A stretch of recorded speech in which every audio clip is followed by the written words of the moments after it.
جب Gaddafi new York میں خیمہ زن ہوئے۔ بیرون ملک سے جو غیر ملکی مہمان جنرل اسمبلی کے اجلاس میں شرکت کے لیے نیو یارک پہنچتے ہیں، ان کی رہائش بھی کبھی کبھی ایک مسئلہ بن جاتی ہے۔ 2009 میں لیبیا کے حکمران معمر قذافی نیو یارک آئے تو وہاں انہوں نے اپنے مزاج کے مطابق کسی عالیشان ہوٹل میں قیام کرنے کے بجائے خیمے میں رہائش کو ترجیح دی۔ ان کی خواہش تھی کہ وہ اقوام متحدہ کے صدر دفتر کے باہر کسی جگہ خیمے لگا کر وہاں قیام کریں اور وہیں اپنے مہمانوں کی میزبانی کے فرائض انجام دیں۔ اس سے پہلے بھی وہ بیرون ملک دوروں میں یہ روایت قائم کر چکے تھے۔ مثلا فرانس کے دورے میں انہوں نے پیرس میں صدارتی محل قصر ایلسی کے باہر اپنا خیمہ نصب کیا تھا۔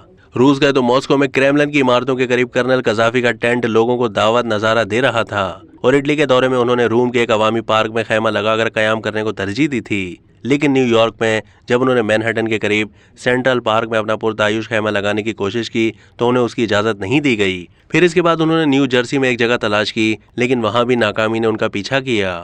آخر میں نیو یارک شہر سے 80 میل شمال میں واقع نواحی قصبہ بیڈ فورڈ میں ڈونلڈ ٹرمپ کی ذاتی جائیداد میں انہیں خیمہ زن ہونے کی اجازت مل گئی۔ لیکن بیڈ فورڈ کے رہائشیوں نے اس قیام کے لیے سودے بازی پر خاصا شور مچایا اور ٹرمپ کو مطعون کیا کہ انہوں نے دہشت گردوں کے مبینہ سرپرست کو ان کے علاقے میں خیمہ لگانے کی اجازت کیوں دی۔